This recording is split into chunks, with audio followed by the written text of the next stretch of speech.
Bienvenidos a este nuevo video del curso de bioquímica. En esta entrega vamos a mirar la estructura química de los nucleósidos y los nucleótidos y sus propiedades físico-químicas. Comencemos entonces viendo los nucleósidos. Estas moléculas son moléculas compuestas por dos componentes.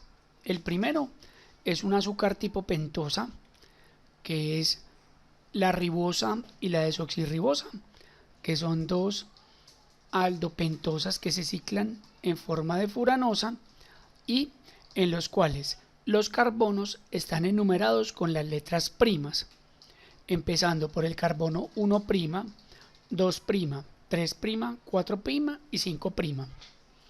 La diferencia entre ribosa y desoxirribosa radica en que en el carbono 2' de la desoxirribosa no está presente el hidroxilo, que sí está presente en la ribosa. El siguiente componente de los nucleósidos son las bases nitrogenadas, que se denominan bases pirimidinas y purinas. Vienen de unos anillos, como observamos aquí, son anillos heterocíclicos aromáticos, en los cuales en la pirimidina encontramos 6 átomos y en la purina se denominan 2 anillos heterocíclicos que están enumerados en forma horaria, son 9 átomos en total. Tanto en el anillo de pirimidina como en los anillos de purina, la enumeración no es primada. Es allí donde se pretende hacer la diferencia. Cuando a nivel de análisis químico uno dice el carbono 2, se está hablando del carbono número 2 en las bases nitrogenadas. Pero si decimos el carbono 2', estamos hablando del carbono de la ribosa o la desoxirribosa. Allí es donde está una primera diferencia. Ahora bien, las bases púricas y las bases pirimídicas de la naturaleza son 5. Entonces, las pirimidinas son el uracilo y su versión metilada que se llama la timina y otra molécula que se llama la citosina. Ahí vemos los nombres genéricos y debajo pues realmente el nombre UPAC. Y las bases conocidas como purinas, que son adenina y guanina, con sus respectivos nombres UPAC. Entonces aquí encontramos las 5 bases nitrogenadas que tienen varias propiedades. La primera, son moléculas planas, son heterocíclicas, son no polares y son aromáticas. También debemos recalcar que las bases nitrogenadas presentan tautomerías.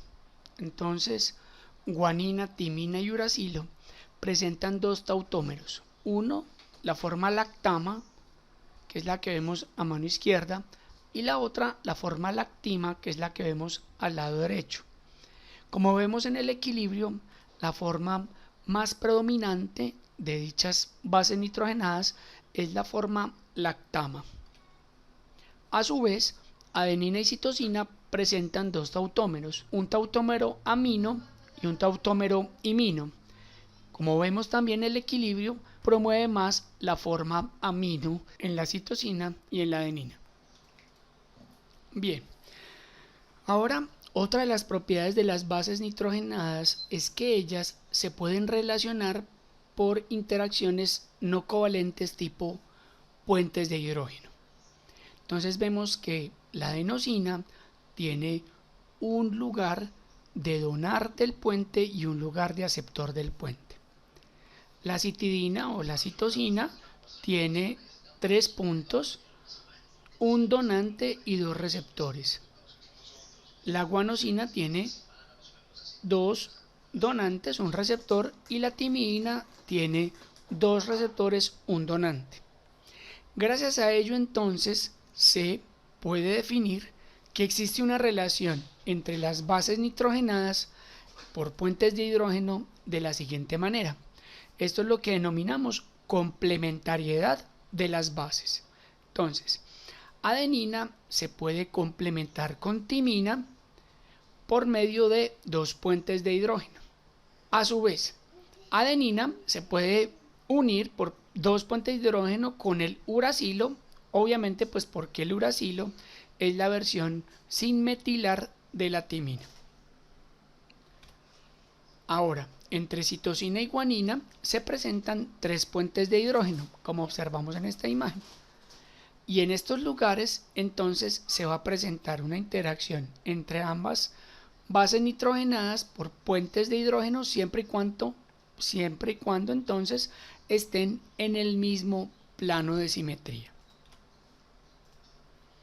Es así entonces como encontramos el concepto de nucleócido desde el punto de vista químico, y es recordarles que es un azúcar tipo ribosa o desoxirribosa, como vemos en esta imagen, y la base nitrogenada anclada al carbono 1' de los azúcares. Dentro de los nucleócidos existe una propiedad adicional, que es que como las bases nitrogenadas son planas y el carbono 1' del azúcar es una molécula de enlace simple, se puede dar la rotación alrededor del eje del carbono 1', como observamos aquí. Entonces existen dos posibilidades, una forma sin y una forma anti.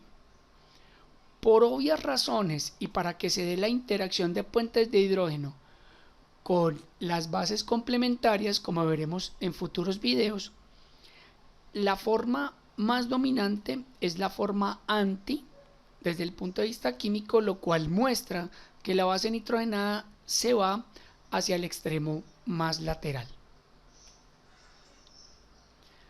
Ahora bien, ¿qué es un nucleótido? Un nucleótido realmente es un nucleócido al cual en el carbono 5' se le ha anclado un grupo fosfato. Los nucleótidos pueden ser con un solo fosfato, conocidos como AMP, en este caso adenosín monofosfato, citosina monofosfato, depende.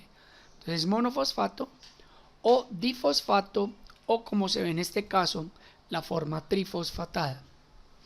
Los fosfatos unidos al carbono 5' se numeran como alfa el primero, beta el segundo y gamma el tercero.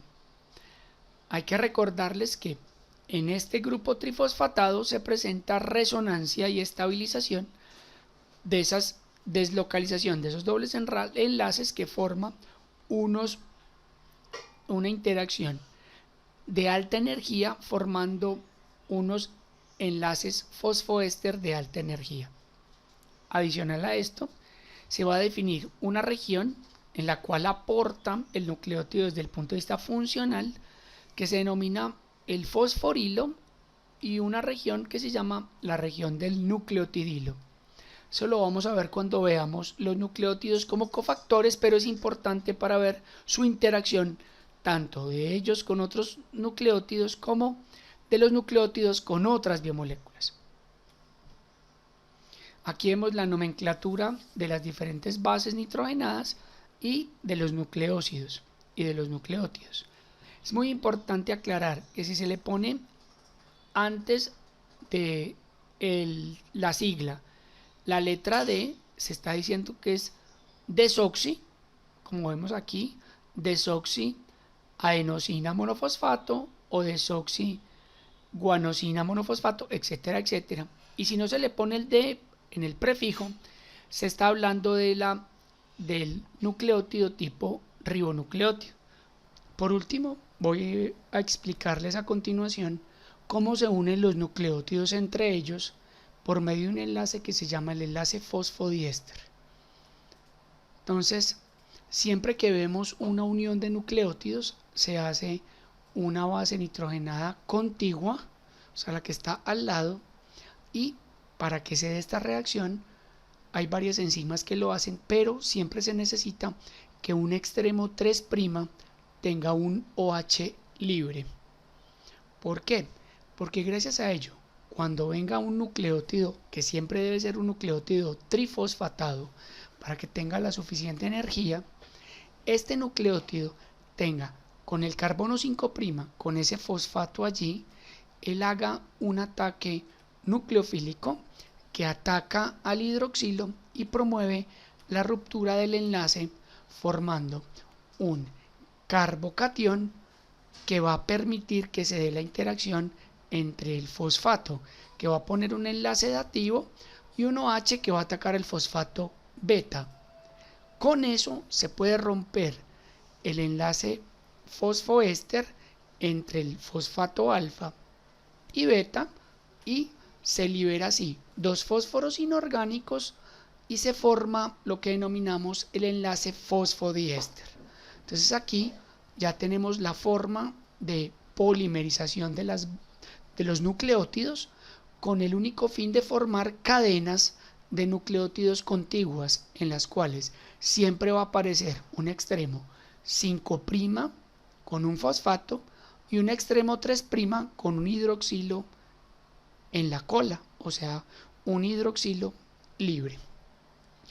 Con esto entonces hemos terminado. Espero hayan comprendido este tema, que es muy importante para poder comprender lo que sigue adelante, que es los ácidos nucleicos y los diferentes tipos de ácidos nucleicos en la naturaleza. Espero les haya servido. Nos vemos en próximas entregas. Hasta pronto.